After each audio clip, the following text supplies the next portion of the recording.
네, 오늘 성경 말씀 보시겠습니다.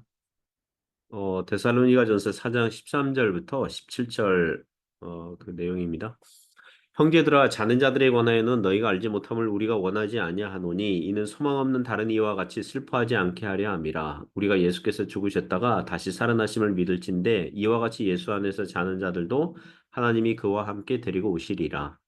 우리가 주의 말씀으로 너희에게 이것을 말하노니 주께서 강림하실 때까지 우리 살아남아 있는 자도 자는 자보다 결코 앞서지 못하리라. 주께서 호령과 천사장의 소리와 하나님의 나팔 소리로 친히 하늘로부터 강림하시리니 그리스도 안에서 죽은 자들이 먼저 일어나고 그 후에 우리 살아남은 자들도 그들과 함께 구름 속으로 끌어올려 공중에서 주를 영접하게 하시리니 그리하여 우리가 항상 주와 함께 있으리라. 아멘. 네, 오늘 사람의 사후 상태와 죽은 자의 부활 두 번째 시간입니다. 예, 사람의 사후 상태와 죽은 자의 부활 두 번째 시간.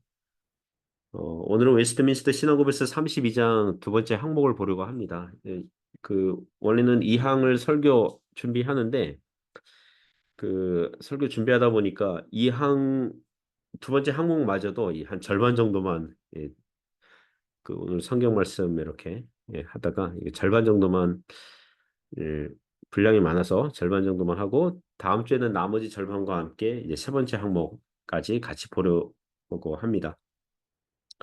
자, 32장은 이제 32장, 33장은 소위 종말론, 이 종말론 부분인데 특별히 32장은 사람이 이 죽은 후의 그 상태, 이 중간 상태라고 그러죠. 그리고 죽은 자의 부활에 관한 진술입니다. 지난주에는 첫 번째 항목 봤습니다. 신자가 죽으면 몸은 이 땅에서 썩지만 영혼은 하나님께 갑니다. 예, 신자의 영혼은 하나님 품으로 즉시 낙원 또는 천국으로 가서 주님 재림할 때까지 기다린다. 이제 그렇게 진술하는 걸 배웠습니다. 어, 그 아직 주님께서 재림하시지 않으셨기 때문에 천국에서 그리스도께서 재림하실 때까지 그 육체의 부활하는 날까지 기다리는 상태, 그거를 중간 상태라고 그래요. 중간 상태. 중간 장소는 없어요. 천국에서 말하는, 그러니까 천주교에서 얘기하는 연호, 또 조상 림보, 유아 림보, 그런 장소는 없어요.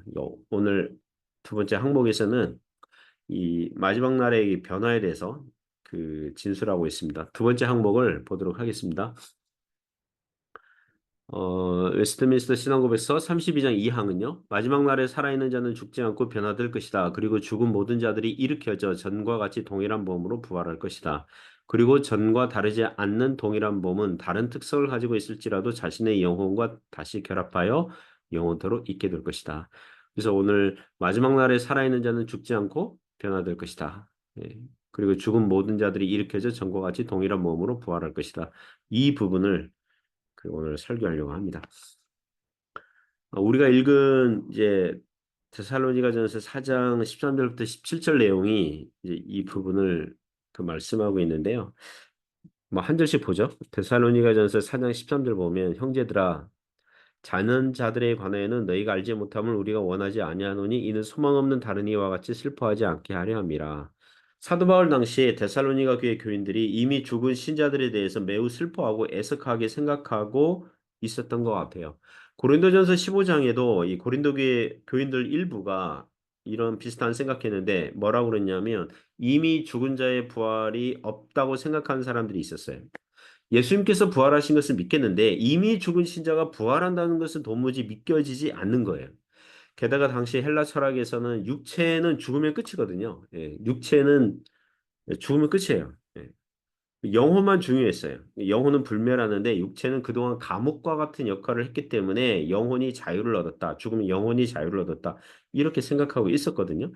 그리고 데살로니가 교회는 그 교인들이 예수님을 믿고 있었지만 신앙이 초보 단계인 교인들이 많았던 것 같습니다. 그래서 아직 살아있는 신자들은 이제 곧 예수님께서 재림하시면 이제 그 주님 만나서 많은 축복을 누릴 것인데 이미 죽은 신자들은 아무런 축복을 누리지 못한다고 여겼던 것 같아요. 그래서 이미 죽은 신자들을 생각하니까 아마도 자기 부모, 형제, 자매, 친구들 중에서 죽은 신자들이 있었겠죠? 매우 슬퍼한 것입니다. 마치 소망 없는 세상 사람들처럼 신앙이 없는 사람들처럼 슬퍼한 거예요. 그래서 사도 바울이 그들을 위로하고 격려하기 위해서 이 주제에 대해서 이제 교훈하는 것입니다.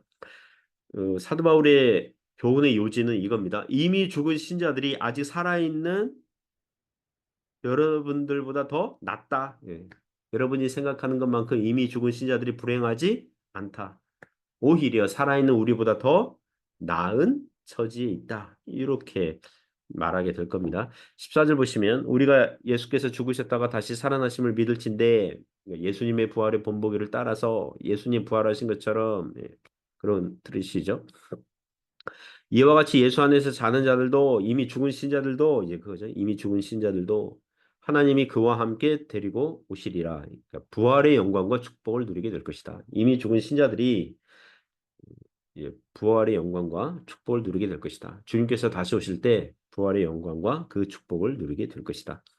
15절 보면 우리가 주의 말씀으로 너희에게 이것을 말하노니 주께서 강림하실 때까지 우리 살아남아 있는 자도 자는 자보다 결코 앞서지 못하리라.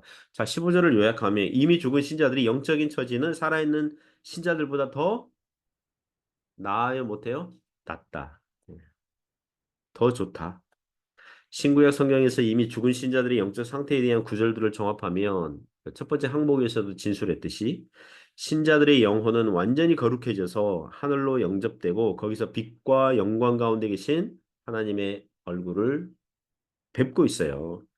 빌립보서 1장에서 사도 바울이 차라리 죽어서 주님과 함께 있기를 사모한다 이렇게 말한 것처럼 신자들은 살아있는 신자와 이미 죽은 신자의 영적 형편과 처지는 이 둘이 비교할 때에 이미 죽은 신자가 누리는 영적인 축복이 더 좋고 더 큰 거예요. 다만 살아있는 신자들은 이 땅에서 아직 할 일이 있어서 주께서 시키신 사명이 있어서 인내하며 믿음으로 살고 있을 뿐이죠. 근래에 제 동기 목사님 중에 한 분이 동남아시아에서 선교사로 계시는 분이 그 사모님이 암으로 소천하셨어요. 그 장례식 마치고 또 어느 정도 시간이 흘러서 이제 카톡으로 이제 기도 제목을 그 보내왔더라고요. 자녀들이 셋이 있는데 제일 큰 애는 엄마의 죽음을 뭐랄까요 잘 이해하고 이제 잘 견디고 있대요. 그러나 둘째와 셋째가 아직도 하나님께서 엄마를 일찍 데려가신 것에 대해서 이해하지 못하고 고생만 하다가 이게 죽으신 것처럼 이렇게 보이니까 그래서 하나님께 화가 나 있어요. 실망하고 있어요. 그래서 그 자녀들이 요새 교회를 의무감으로 나가긴 나가지만 활력도 없고 의기소침한 채로 지내고 있다는 것입니다. 그리고 본인도 이제 상담 치료 받으면서 아내의 죽음에 대해서 이해하려고 애쓰고 있다. 뭐 이런 소식, 그 기도 제목 이렇게 보내왔어요. 많은 신자들이 그 사랑하는 자기 가족, 또 형제 자매, 뭐 또는 뭐 친구를 먼저 보낼 수 있거든요. 그때 이해하지 못하고 Why me? 왜 하필 나에게 이런 일이 일어나게 하십니까? 주님께 그렇게 뭐 하소연할 때가 있거든요. 더구나 이 땅에서 주님을 섬기고 고생만 하다가 무슨 이 축복을 크게 누리지 못하고 이 죽어가는 가족이나 형제자매 친구들을 보면서 하나님께 예, 불만을 갖는 이제 그런 신자들이 있을 수 있습니다. 자, 그들에게 어떤 무엇이 위로가 되겠습니까? 사랑하는 성도 여러분, 성경 말씀이 위로가 되는 줄 믿습니다. 하나님 말씀이 위로가 됩니다. 15절 후반처럼 우리 살아남아 있는 자도 자는 자보다 결코 앞서지 못하리라. 그리스도 안에서 이미 안식을 누리고 있는 신자들이 영적인 면에서는 산자들보다 더 큰 천국의 복락을 지금 누리고 있다고 믿으시기 바랍니다.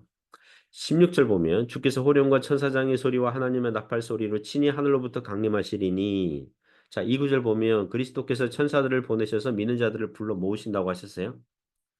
주님께서 성육신 초림하실 때는 조용히 오셨어요. 물론 천사들의 합창 소리가 있었고 들판의 목자들이 듣기는 들었지만 이스라엘 어느 시골 이 베들레헴 마을에 조용히 오신 거거든요. 그러나 재림하실 때는 하늘에서 시끌벅적 왁자지껄 이 지구상에 거하는 모든 자들이 알아듣고 볼 수 있도록 하늘로부터 친히 오세요. 조용히 아니에요. 호령과 천사장의 소리와 하나님의 나팔 소리 이 삼중으로 알리고 있죠. 천사들이 나팔을 부르대고 다 깨어날 거예요. 다 알아볼 거예요. 제가 가끔 책을 보거나 설교 준비할 때 이제 그 노트북으로 이제 뭡니까 타이핑할 때에 클래식 음악을 예, 틀 때가 있거든요. 이 가사가 있는 음악 나오면 안 돼요. 이게 뭐죠? 한꺼번에 두 가지를 못 하니까. 그러니까 이 음만 나오는 이 클래식 음악 듣는데 음악 종류가 다양해요. 뭐 잠잘 때 듣기 좋은 음악, 아침에 듣기 좋은 음악, 공부할 때 집중력 도와주는 음악, 뭐 이런 거 있어요. 그 세바스찬 바흐 또 뭐 베토벤 뭐 이런 사람들이 만든 교향곡은요. 웅장해요. 그러니까 사실 다른 일을 집중하지 못할 정도로 음악 그 속도가 빠르고 소리가 강해요. 주님께서 다시 오실 때에 하늘에서 음악 소리가 펼쳐질 때에 자장가 같은 소리가 아니에요. 호령과 천사장의 소리와 하나님의 나팔 소리 울려 퍼질 거예요. 온 땅이 흔들리도록 지축이 흔들리도록 모든 사람이 듣게 될 거예요. 그래서 어떤 일이 벌어집니까? 16절 후반절부터 보면 그리스도 안에서 죽은 자들이 먼저 일어나고 17절 그 후에 우리 살아남은 자들도 그들과 함께 구름 속으로 끌어올려 공중에서 주를 영접하게 하시리라. 그리하여 우리가 항상 주와 함께 있으리라. 이미 죽은 신자들이 먼저 부활하고 나중에 살아남은 자들도 이 고린도전서 15장 51절 보면 마지막 나팔의 순식간에 홀연히 변화되리니 몸이 변화될 거예요. 이렇게 몸과 영혼이 변화될 거예요. 살아남아 있는 신자들, 살아남아 있는 신자들의 몸과 영혼이 영생에 합당한 그런 컨디션으로 변화될 거예요. 그런 몸으로, 그런 영혼으로 변화될 거예요. 물론 이것은 논리적인 순서입니다. 이게 동시에 이제 변화될 것인데 이렇게 논리적인 순서로 죽은 자들이 부활하고 그리고 살아남은 자들도 변화되고 그렇게 나올 거예요. 그리고 그들과 함께 구름 속으로 끌어올려 공중에서 주를 영접하게 될 것이며 항상 주와 함께 있게 될 것입니다. 자, 이 구절을 극단적인 세대주의자 종말론자들이 어떻게 해석하냐면 주님께서 재림하시기 전에 그 7년 대환란 기간이 있다는 거예요. 그래서 또는 천년 왕국이 오기 전에 7년 대환란 기간이 있는데 그 환란을 피하도록 믿는 신자들은 공중에서 구름 속으로 끌어올려. 그러니까 휴거가 있을 것이다. 휴거 많이 들어보셨죠? 휴거. 신자들이 휴거, 이렇게 휴거, 이 땅에서 이렇게 들림 받아가지고 공중에서 주님과 함께 7년간을 공중에서 있다가 뭐 이게 주님 재림 또는 천년 왕국 뭐 그렇게 될 것이다. 이렇게 해석하고 그런 해석이 유행하는 바람에 사실 미국에서 유행을 했는데 그게 한국 교회로 온 거죠. 그래서 이게 굉장히 그 이해하기가 어렵게 된 이제 구절이 돼버렸어요. 우리가 성경 구절이 말하는 대로 이해하면 자, 주님 오시는데 주님께서 이제 구름 타고 오시는데 신자들이 주님을 영접할 때에 이 땅에서 집에서 마당에서 주님을 영접하는 게 좀 모양새가 어울리지 않죠. 만일 제 부모님이 저를 버리고 해주를 찾아오신다 그러면 광저우 공항으로 오신다 그러면 저는 해주 집에서 가만히 앉아 있다가 주님 그 부모님을 영접하지 않을 거예요. 그죠? 어떻게 할까요? 광저우 공항에 마중 나가겠죠. 그렇잖아요. 광저우 공항에 마중 나가겠죠. 만일 우리나라 대통령이나 뭐 어느 나라 왕이 우리 집에 방문한다. 뭐 해주 시장이 우리 집에 방문한다. 그러면 저는 우리 집 거실에서 소파에 앉아서 이렇게 가만히 앉아서 영접하지 않을 거예요. 예, 제 아파트 입구에 나가서 최소한 제 아파트 입구에 나가서 그죠? 그 마중 나가서 영접을 하겠죠. 귀한 손님이 오시면 그렇게 할 겁니다. 그런데 그동안 우리가 사모하고 기다리는 우리 주님이 오시는데 땅에서 주님을 맞이하는 모양새가 안 좋죠. 우리 주님도 우리를 만나시려고 영접하시려고 오시는데 그동안 이 땅에서 큰 환란을 통과한 거룩한 흰옷을 입은 성도들을 만나러 오시는데 우리 주님은 믿는 신자들을 이 낮고 낮은 이 땅에서 만나시지 않고 어디서 만나기를 원하세요? 저 높은 하늘에서 공중에서 만나기를 원하시는 거예요. 그리고 성경에서 구름은 하나님의 임재 상징을 말하거든요. 하나님의 영광스러운 임재 안에서 주님께서 우리를 만나 주시고 우리로 하여금 주님을 영접하게 하시고 주님과 항상 함께 있게 하시려는 거예요. 그리고 이 부분에서 극단적 세대주의자들이 신자들이 휴거되어서 공중에서 7년간 주님과 함께 있게 될 것이다. 이렇게 상상력 충만한 이런 해석을 하는데 그거 아니에요. 그리고 안식교에서도 1900년대 초반에 주님께서 재림하신다 예고했는데 그게 불발이 됐거든요. 주님 재림하시지 않으셨거든요. 그래서 그 안식교에서 어떻게 둘러댔냐면 예수님께서 공중에 재림하셨다. 공중 모처에 재림하셨다. 그리고 이제 땅으로 재림하시려고 기회를 엿보고 있는 중이다. 이런 식으로 말도 되지 않는 그런 주장을 했습니다. 아니에요. 주님께서 재림하실 때는 믿는 자들을 나팔 소리로 이제 불러 모으시고 공중에서 주를 영접하게 하시고 그리고 이 땅을, 이 지구를, 이 우주를 새하늘과 새 땅으로 변화시키셔서 오셔서 우리와 영원히 거주하시는 거예요. 이게 우리의 천국 소망이에요. 미래 소망이에요. 우리가 성경 구절 보면서 주님께서 다시 오시는 날을 상상하면 사실 전무후무한 일이거든요. 그렇잖아요. 그러니까 말씀으로만 우리에게 알려주시잖아요. 사실 감이 잘 다가오지 않죠. 보이는 게 아니잖아요. 눈으로 보이는 게 아니잖아요. 말씀만으로 우리에게 알려주신 거거든요. 우리가 말씀만 보더라도 놀라운 장면인데 실제로 주님께서 재림하시는 날 우리가 경험할 때에 우리가 그 날을 경험할 때에 우리 주님께서 예비하신 천국에 입성할 때에 주님께서 우리를 영광 가운데 맞이하여 주실 때에 그 이상 감사와 기쁨이 없을 거예요. 제가 전도할 때나 혹은 설교할 때 천국과 지옥을 말할 때가 있거든요. 그럼 누가 저한테 목사님 천국 봤습니까? 지옥 봤습니까? 가봤습니까? 만일 천국과 지옥이 없으면 어떻게 할 것입니까? 뭐 이렇게 묻는다면 저는 성경에 나온 대로 설교하고 전도하고 말했을 뿐이잖아요. 만일 천국과 지옥이 없다면 성경이 거짓말책이 되고 하나님께서 거짓말쟁이가 되는 거죠. 그러나 성경은 우리 하나님께서 신실하시고 의로우시고 거룩하신 분이셔서 거짓말 하실 수 없는 분이세요. 그리고 천국과 지옥이 없는데 그런 거짓말로 사람들을 속이기 위해서 심지어 거짓말을 합당하기 위해서 거짓말을 하기 위해서 그렇게 속이기 위해서 심지어 자기 외아들을 십자가에서 죽이시기까지 하셨다? 이것은 합리적으로 말이 안 되는 거죠. 합리적으로 말이 안 되는 거죠. 그러므로 하나님께서 자기 아들을 우리를 위해서 주시기까지 하셨다면, 우리가 믿음으로 은혜로 구원받고 천국 백성이 되기를 원하셨다면, 그것은 사실일 수밖에 없어요. 진리일 수밖에 없어요. 복음이에요. 그러므로 이 기독교 신앙을 붙잡고 계속 걸어갈 수 있기를 주님의 이름으로 부탁드립니다. 기도하겠습니다. 하나님 아버지, 저희가 천국 소망 바라보게 하시고, 주님 재림하시는 날, 이미 죽은 성도들이 부활할 것이고 그리고 우리도 살아남은 자들도 그 몸과 영혼이 순식간에 변화되어 영생을 누릴 수 있는 그런 몸으로 변화되어서 주님과 함께 영혼이 거하게 되는 줄 믿습니다. 그런 천국 소망 바라보면서 위로하고 격려하고 믿음으로 살아가게 하여 주옵소서. 예수님 이름으로 기도드립니다. 아멘.